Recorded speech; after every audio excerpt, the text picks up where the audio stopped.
India's population is growing in large numbers, but we have very limited land resources.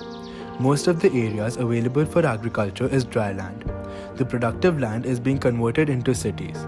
Thus, even though India is number one in food production, it is still not sufficient to feed the growing numbers. To help reduce this problem, India needs to accept the use of biotechnology in agriculture more.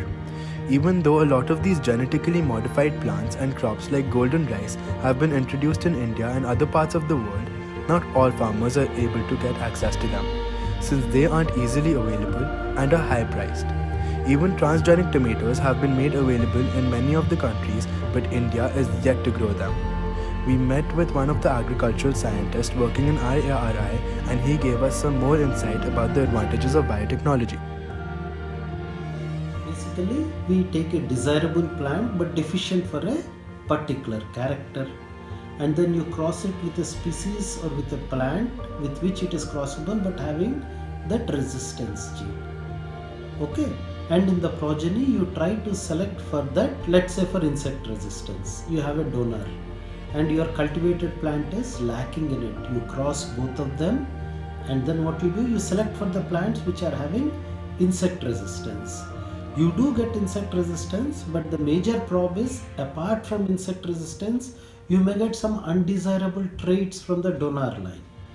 Now, what biotechnology does is it helps you select only this particular gene, and now this plant becomes resistant. The best example is, for example, BT, cotton. What happens is, cotton plant is affected by certain caterpillars which eat away into its bole, and the lint or the cotton quality decreases, and this is a huge damage. And what did the farmers used to do in India?